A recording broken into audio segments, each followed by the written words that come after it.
नमस्ते प्यारे बच्चों, आज अपना अनुपात समानुपात का 5th लेक्चर है। इस पे देखेंगे अपन करेंसी पर आधारित प्रश्न, जो नोट और सिक्कों वाले जो प्रश्न होते हैं आज अपन उस पे लेक्चर देखेंगे। और नोट और सिक्कों के जो लेक्चर है उस पे जो सबसे ज्यादा इंपॉर्टेंट जो फैक्टर जो उनको प्रभावित करता है वो होता है उनका टोटल दो प्रकार से हो सकता है अपने पास। एक तो होता है धन अमाउंट के बेस्ड भी हो सकता है और दूसरा होता है संख्या नंबर्स के बेस भी हो सकता है। तो आज इस लेक्चर में अपन देखेंगे जो टोटल का जो फैक्टर है वो इस चैप्टर को किस प्रकार प्रभावित करता है और टोटल के फैक्टर को रेफरेंस लेके अपने को किस प्रकार और जल्दी और सटीक तरीके से सोल्व करना है। तो चलो स्टार्ट करते हैं आज अपना लेक्चर अनुपात समानुपात का 5th लेक्चर।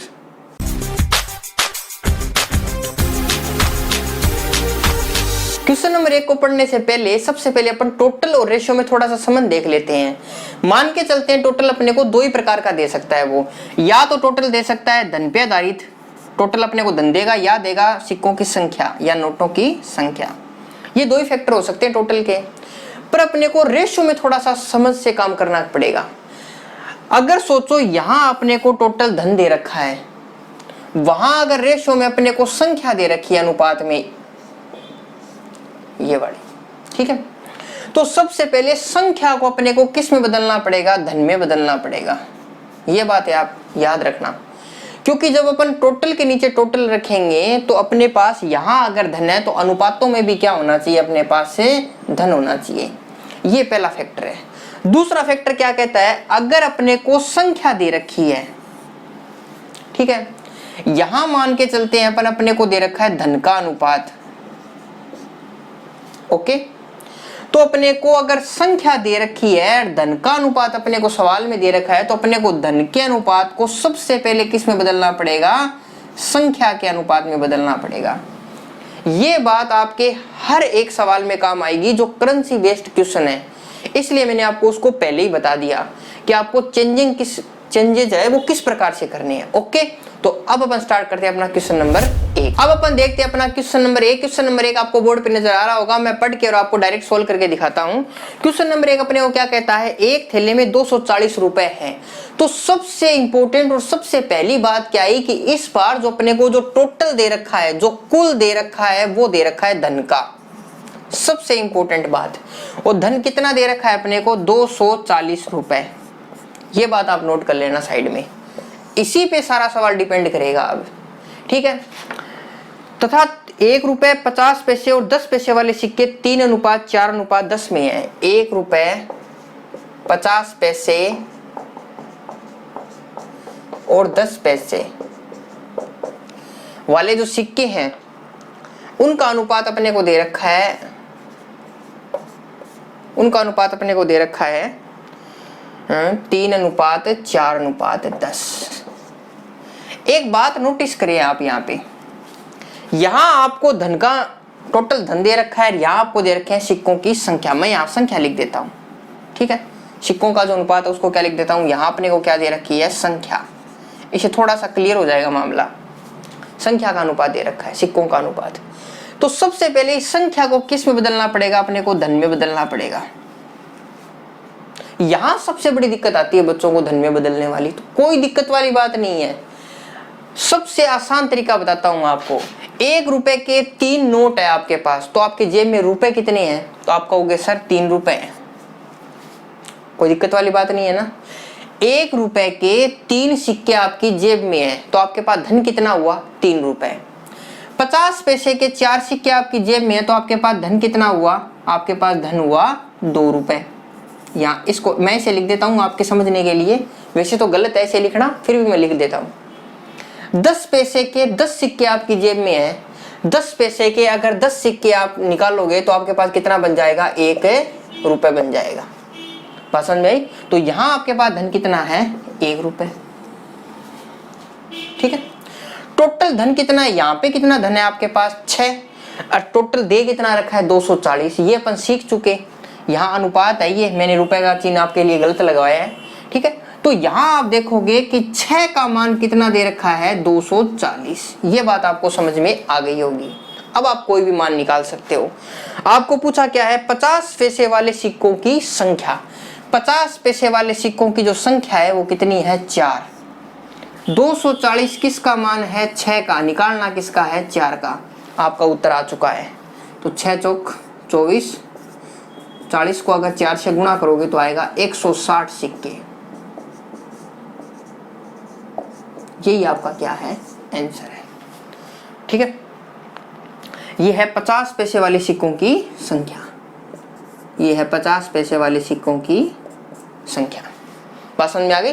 टोटल के नीचे टोटल जो पूछा है उससे आपको क्या करना है, गुणा करना है। सिंपल सा लॉजिक है, ज्यादा कोई हार्ड ही नहीं है। मैं दोबारा बता देता हूं, यहां अगर धन टोटल धन है तो आपको संख्या को सबसे पहले धन में कन्वर्ट करना पड़ेगा, उसी के बाद ही सवाल स्टार्ट हो सकता है। एक बार आप सवाल समझ गए, फिर किसी प्रकार का कोई भी सवाल आ जाए आपके कोई प्रॉब्लम नहीं होगी। अब अपन देखते हैं सवाल नंबर 2। सवाल नंबर 2 आप नोटिस कर रहे होंगे, इस पर आपको जो टोटल दे रखा है, जो टोटल जो संख्या दे रखी है, टोटल आपको दे रखा है 378 सिक्के। 378 सिक्के दे रखे हैं। इस बार आपको जो टोटल दे रखा है वो दे रखा है संख्या का। तो सबसे पहले आपको देखना है, वहां अगर अनुपात संख्या का है तो कोई घबराने वाली बात नहीं है, पर वो आपको सवाल इस प्रकार नहीं देगा। यहां अगर संख्या आई है तो वहां आपको धन का अनुपात मिलेगा 101%। बात समझ में आ गई। तो आगे सवाल देखते हैं अपन। 1 रुपए 50 पैसे और 25 पैसे के रूप में है और इनका मान 13:11:7 है। ठीक है, इनका जो मान दे रखा है अपने को, ये दे रखा है अपने को धन का। ठीक है, धन का अनुपात दे रखा है। आप देखिए कि अपने को यहां दे रखा है संख्या और यहां अपने को दे रखा है धन। तो सबसे पहले अपना कर्तव्य बनता है कि धन को किस में कन्वर्ट करें, अपन संख्या में कन्वर्ट करें। कन्वर्ट करना बहुत आसान है। आपके पास 1 रुपए के 13 रुपए हैं, तो आपके पास कितने सिक्के हैं जेब में, 13। कोई बोला मेरे पास 11 रुपए और सारे 50-50 पैसे हैं, तो मेरे पास सिक्के कितने हैं जेब में, 2 50 पैसे में, 2 50 पैसे में कितना होता है, 1 रुपए होता है। अगर मेरे पास 11 रुपए हैं जेब में, 11 रुपए अगर जेब में है तो मेरे पास सिक्के कितने हो गए, 22। तो यहाँ पे कितने सिक्के हो गए, 22। कोई बोला मेरे पास 25-25 पैसे हैं और वो 7 रुपए मेरी जेब में, 4 25 पैसे से 1 रुपए बनता है। आपको ये बात पता होगी, 4 25 पैसे से 1 रुपए बनता है। तो आपके पास अगर 7 रुपए तो 7 चौक कितना हो गया, 28। बात समझ में आ गई। ये अपने पास क्या आ गई, संख्या निकल के। अगर अपन सबका टोटल करेंगे तो अपने पास जो संख्या आएगी निकल के वो कितने आएगी, 63। और 63 मान कितने का है, 378 का मान दे रखा है। ओके, अपने को पूछा क्या है, अपने को पूछा है 50 पैसे वाले सिक्कों की, 50 पैसे वाले सिक्कों की संख्या क्या होगी, और संख्या अपने पास इस बार कितनी है, 22। संख्या 22 है। तो आप देखो थोड़ी देर के लिए, तो अगर मैं यहाँ पे निकालना चाहूँ आपके लिए 50 पैसे वाले की संख्या जो आएगी वो किस प्रकार आएगी, 378 किसका मान है, 63 का, और आपको निकालना किसका है, 22 का। ठीक है, ये पूरा बार कटेगा 6 बार, और 22 को अगर 6 से गुणा करोगे तो आएगा अपने पास 132 सिक्के, और यही आपका क्या है, आंसर है। तो आपके पास इस सवाल में 50 पैसे वाले कितने सिक्के निकल के आए, 132 सिक्के। वही मेथड है, वही तरीका है, बस आपको एक बार समझना है कि किस हिसाब से सवाल स्टार्ट करना है और किस हिसाब से सवाल खत्म करना है। अब अपन देखते हैं सवाल नंबर 3। सवाल नंबर 3 अपने को क्या कहता है कि अपने पास सिक्कों का अनुपात दे रखा है 1 रुपए, 50 पैसे और 10 पैसे के 6:9:10 का। ओके, अपने पास जो टोटल अमाउंट दे रखा है, धन दे रखा है, वो दे रखा है 34.5 रुपए।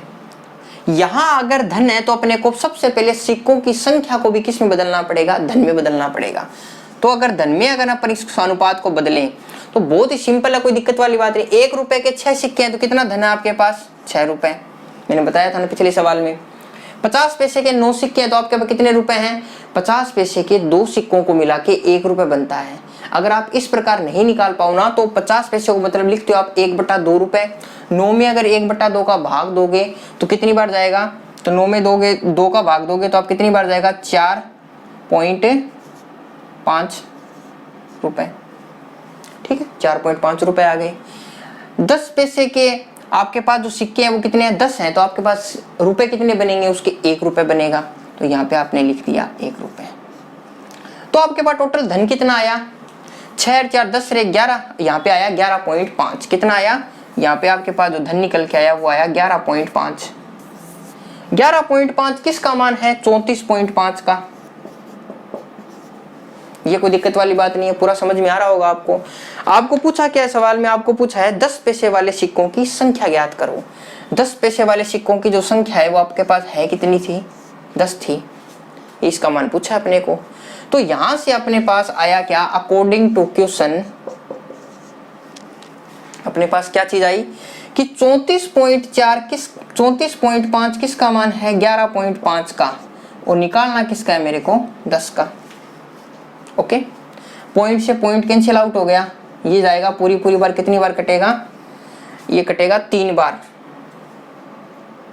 ये कटा 3 बार, और इसको 3 को 10 से गुणा करेंगे तो आपके पास आएंगे 10 सिक्के, और यही आपका क्या, 30 सिक्के आपके पास आंसर आ गया। यही आपका क्या है, आंसर है। जब 3 को 10 से गुणा करेंगे लास्ट में अपना आंसर क्या आएगा, 30 सिक्के, और यही आपका क्या है, आंसर है। मान के नीचे मान, टोटल के नीचे टोटल, अंतर के नीचे अंतर। यही ट्रिक मैंने अनुपात के फर्स्ट लेक्चर में आपको बताई थी, और यही हर अनुपात के चैप्टर में आपके काम आएगी। मैं उम्मीद करता हूं आपको छोटा सा सवाल समझ में आया होगा। अपन देखते हैं सवाल नंबर 4।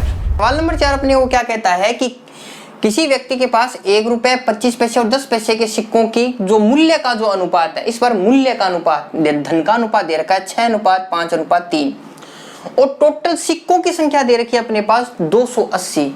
तो सबसे पहले अपने को मूल्य के अनुपात को किस में बदलना पड़ेगा, संख्या अनुपात में बदलना पड़ेगा, सिक्कों की संख्या के अनुपात में बदलना पड़ेगा। आपके पास 1 रुपए के सिक्के और 6 रुपए आपकी जेब में, तो कितने सिक्के आपकी जेब में, 6। 25 पैसे के 5 रुपए, तो कितने हो गए, 25 चौका, इसको कितने बार गुणा करेंगे, 4 बार गुणा करेंगे तभी तो बनेंगे ये तो कितने हो गए, 20। और 10 पैसे के 3 रुपए आपकी जेब में, तो कितने हो गए, 30।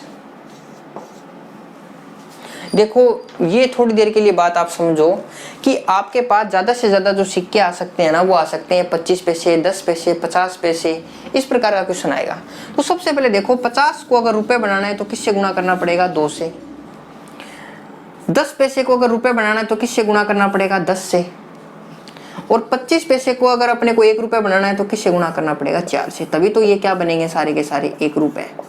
ये बात आप समझ गए क्या, ये सभी सवालों में एप्लीकेबल है, और धीरे धीरे आपको पता भी होगी, छोटी छोटी चीजें हैं। अब देखो कि संख्या का जो टोटल संख्या कितनी आई अपने पास, 20 और 30, 50 और 6 कितनी आई, 56। और 56 की जो वैल्यू दे रखी है अपने पास कितनी दे रखी है, 280। यहां तक आपको कोई दिक्कत वाली बात नहीं होगी, मैं आशा करता हूं। आपको पूछा क्या है, 1 रुपए के सिक्कों की संख्या कितनी है यहाँ पे, 6। ओके, तो अकॉर्डिंग टू क्वेश्चन चलेंगे अपन। अकॉर्डिंग टू क्वेश्चन 280 किसका मान है, 56 का, और पूछा किसका है, 6 का। ये लो, 28 से 56 पूरी बार कटेगा 2 बार, और ये कितनी बार कटेगा, 3 बार। तो 10 को अगर 30 से गुणा करेंगे तो उत्तर आ जाएगा 30 सिक्के, और यही आपका क्या है, आंसर है। बात समझ में आई आपको वही सिस्टम, वही मेथड और वही तरीका फॉलो करना है, आपका उत्तर विद इन 1 मिनट के अंदर आ जाएगा। ओके, अब अपन देखते हैं सवाल नंबर 5। नंबर 5 अपने को क्या कह रहा है, एक थैले में 20 रुपए, 10 रुपए और 5 रुपए के नोटों की संख्या का जो अनुपात दे रखा है वो दे रखा है 1:2:4। ओके, इस बार अपने को अनुपात किसका दे रखा है, संख्या का, और बोल रहा है उस थैले में जो टोटल धन है वो कितना है, 3000 रुपए। तो सबसे पहला अपना फर्ज बनता है कि नोटों की संख्या को सबसे पहले किस में कन्वर्ट करें, धन में। ओके, 20 रुपए का एक नोट है तो अपने पास कितने रुपए हैं, 20 रुपए। 10 रुपए के 2 नोट है तो अपने पास कितने रुपए हैं, 20 रुपए। 5 रुपए के 4 नोट है तो अपने पास कितने रुपए हैं, 20 रुपए। ये बात आपको समझ में आ गई होगी। टोटल धन अपने पास कितने रुपए हैं, टोटल धन है अपने पास 60, और 60 का मान अपने को कितना दे रखा है, 3000। ये लो, सवाल हो चुका है, 80% सवाल हो चुका है विद इन 5 सेकेंड। अब अपने को चलना है अकॉर्डिंग टू क्वेश्चन। वो पूछा क्या है, उस पे अपने को उत्तर निकालना है। उसने पूछा है अपने को कि 5 रुपए के नोटों की संख्या बताओ। 5 रुपए के नोटों की संख्या कितनी है, 4। बस 3000 किसका मान है, 3000 मान किसका है, 60 का, निकालना किसका है, 4 का। ये लो उत्तर आ गया आपके पास। 30 से 60 कितनी बार कटेगा, 2 बार। ये कितनी बार कटेगा, फिर 2 बार। आपके पास उत्तर आ गया 200 नोट। यही आपके पास क्या है, आंसर है। तो आपके पास 5 रुपए के कितने नोट निकल के आए, 200। अगर आप इसको धन में कन्वर्ट करोगे तो 5 को अगर 200 से गुणा करेंगे तो अपने पास आएंगे 1000 रुपए। बात समझ में आ गई आपको। तो ये था अपना क्वेश्चन नंबर 5। अब अपन देखते हैं क्वेश्चन नंबर 6। नंबर 6 क्या कहता है, एक बक्से में के अंदर 1 रुपए 50 पैसे और 25 पैसे के जो सिक्के हैं उनकी संख्या का जो अनुपात है वो 8:5:3 है। ओके, यहाँ अनुपात दे रखा है संख्या का, और टोटल दे रखा है अपने को धन का 112.50 रुपए अपने पास है। बात समझ में आ रही है क्या आपको, कि धन का जब अपने को टोटल दे रखा है तो संख्या को सबसे पहले किस में कन्वर्ट करना पड़ेगा, धन में। सबसे पहले अपने को ये काम करना पड़ेगा, संख्या को किस में कन्वर्ट करना पड़ेगा, धन में। और धन में कन्वर्ट करना बहुत आसान है। 1 रुपए के 8 सिक्के हैं तो अपने पास धन कितना है, 8 रुपए। 50 पैसे के 5 सिक्के हैं तो अपने पास धन कितना है, 2.5 रुपए।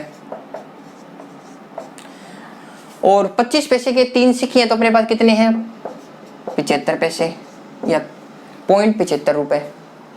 ठीक है, तो अब अपन देखो कि इसको कैसे करते हैं। 8 और 2 10, ये 50 पैसे हैं, ये 75 पैसे हैं, तो यहाँ कितना निकल के आएगा, 1.25 पैसे। 10 और 1 11, और यहाँ पे आया 11.25 पैसे। ये अपने पास क्या है, टोटल 11.25 का मान अपने को कितना दे रखा है, यहाँ पे 112.50 रुपए। ठीक है, अब अपन कोई भी आंसर निकाल सकते हैं। अपने को पूछा क्या है यहाँ पे, 50 पैसे के सिक्कों की संख्या कितनी है, 5। ये लो उत्तर आ गया। 112.50 किसका मान है, 11.25 का, और निकालना किसका मान अपने को, 5 का। ये देखो ऊपर वाले पॉइंट से नीचे वाला पॉइंट कट गया, क्योंकि वो भी 2 अंकों के बाद है, ये भी 2 अंकों के बाद है। इधर से ये भी 2 अंक है, इधर से ये भी 2 अंक है, अपन काट सकते हैं इनको। तो इधर से ये वैल्यू और ये वैल्यू कैंसिल आउट हो गई, तो यहाँ कितना बचा, 10। 10 को अगर 5 से गुणा करेंगे तो अपना उत्तर कितना आएगा, 50। और यही अपना क्या है, आंसर है। बात समझ आ गई। वैल्यू के नीचे वैल्यू रखनी है, जो पूछा है उसका आपको क्या करना है, गुणा करना है। ये छोटा सवाल आपको समझ में आया होगा। अब अपन देखते हैं सवाल नंबर 7। सवाल नंबर 7 बेहद ही इंपॉर्टेंट सवाल है और एसएससी में 1-2 बार ये आ भी चुका है, तो आप इसको थोड़ी सी गंभीरता के साथ देखना। क्या कहता है ये सवाल, कि एक व्यक्ति एक बैंक में गया और उस बैंक से उसने कितने रुपए निकलवाए, 600 रुपए निकलवाए। ओके, जो बैंक वाले थे उन्होंने उसको 600 रुपए को 5 रुपए और 10 रुपए के नोटों के रूप में दिया, और टोटल उसको 72 नोट दे दिए कि ले भी 72 नोट, ये तेरे हो गए 600 रुपए। तो अपने को ये बताना है कि 5 रुपए और 10 रुपए के जो नोट थे उनका अनुपात कितना था। बात समझ में आ गया आपको, सिनेरियो पूरा समझ में आ गया, करना क्या है। तो सबसे पहले इस प्रकार का अगर कोई भी सवाल आ जाए तो अपन नहीं बता सकते, वैल्यू से तो बिल्कुल भी नहीं बता सकते, कितनी वैल्यू रख के देखेंगे। तो सबसे बढ़िया तरीका इसका यह है, आपके पास थोड़ा सा टाइम लग जाएगा आपको, पर उत्तर आपका एकदम सही आएगा। करना क्या है, मान के चलते हैं कि 10 रुपए के नोट कितने हैं अपने पास, पहले किसका मान है, पहले मान है 10 रुपए का, मान लेते हैं x मान है 10 रुपए के नोट का, और जो y मान है वो है 5 रुपए के नोट का। कोई दिक्कत वाली बात नहीं है, x और y मान लिया अपन ने। अपने को सिर्फ सवाल जिस प्रकार कहता है उसी प्रकार अपने को चलना है। क्या कहता है सवाल, कि x प्लस वाई बराबर कितना दे रखा है अपने को, 72 दे रखा है, ये है। ठीक है, दोनों की संख्या, नोटों की संख्या को अपन जोड़ेंगे तो अपने पास कितने नोट आएंगे, 72 नोट आएंगे। अगर मैं दोनों समीकरण को 10 से गुणा कर देता हूं तो मेरे पास क्या आ जाता है, 10x प्लस 10y बराबर कितना आ जाता है, 720। ये अपनी समीकरण नंबर कौन सी हो गई, 1 हो गई। ओके, और अपने को जो सेकंड कंडीशन दे रखी है कि रुपए कितने थे वहां पे, 600 रुपए थे, तो 10x प्लस 5y बराबर कितने हैं, 600। ये अपने पास समीकरण नंबर कौन सी आ गई, सेकंड आ गई। अब यहां से अपने को क्या करना पड़ेगा, x और y की वैल्यू निकालनी पड़ेगी। आप 6ठी क्लास से करते आ रहे हो समीकरण को सोल्व करना, तो वहां से आपको क्या करनी पड़ेगी, इसकी वैल्यू निकालनी पड़ेगी। वैल्यू निकालने के लिए आपको सबको पता है कि समीकरण नंबर 1 बड़ा है, समीकरण नंबर 1 छोटा है। तो सबसे पहले मैं अगर इन दोनों को माइनस करूं तो यहाँ पे माइनस, यहाँ पे माइनस और यहाँ पे माइनस, तो 10x से 10x कैंसिल आउट हो गया। यहाँ कितना बचा, 5y, और यहाँ कितना बचेगा, यहाँ बचेगा 120। ठीक है, तो y बराबर कितना आ गया, यहाँ से y बराबर आ गया आपके पास 24। y का मान कितना आ गया 24, और इस y का मान कहीं पर भी आप पुट कर दोगे, y का मान आप यहाँ पुट कर दो, इस y का मान यहाँ पे अगर पुट कर दो आप, तो यहाँ से अपने पास x का मान कितना निकल के आएगा 48। आपके पास x का मान 48 आ गया, y का मान 24 आ गया, तो x अनुपात y क्या आया आपके पास, x अनुपात y कितना आया 48 अनुपात 24, और यहाँ से अनुपात कितना आया 2:1, और यही आपका क्या है आंसर है। बात समझ में आ गई आपको। इस प्रकार का कोई भी सवाल होगा आप उसको वैल्यू से बिल्कुल भी नहीं कर सकते, क्योंकि अपने को लास्ट में क्या पूछा है, अनुपात पूछा है। संख्या अगर पूछता तो फिर भी अपन जोड़ तोड़ करके कुछ कर सकते थे, पर अनुपात वाले केस में अपन कुछ नहीं कर सकते, क्योंकि अपने को अनुपात कुछ भी हो सकता है, वहां पे वैल्यू कुछ भी हो सकती है। इसलिए आपको टोटल सोल्व ही करना पड़ेगा, इसको थोड़ा सा टाइम लगेगा आप, पर उत्तर आपका एकदम सटीक और सही निकलेगा। तो आज अपन ने इस लेक्चर में क्या सीखा, आज अपन इस लेक्चर में सीखा कि करेंसी पर आधारित प्रश्नों को किस प्रकार जल्दी और सही तरीके से सोल्व किया जाता है, सिर्फ और सिर्फ टोटल का रेफरेंस लेके। अगर अपने को टोटल संख्या का दे रखा है तो अपने को अनुपात को संख्या में बदलना पड़ेगा, अगर अपने को टोटल धन का दे रखा है तो अपने को अनुपात को धन में बदलना पड़ेगा। इस प्रकार से आप किसी भी सवाल को बहुत सरल और बहुत जल्दी तरीके से कर सकते हो। मैं आशा करता हूं आज का जो मेरा लेक्चर आपको पसंद आया होगा। पसंद आए तो मेरे YouTube चैनल को लाइक, सब्सक्राइब और शेयर जरूर करें। धन्यवाद।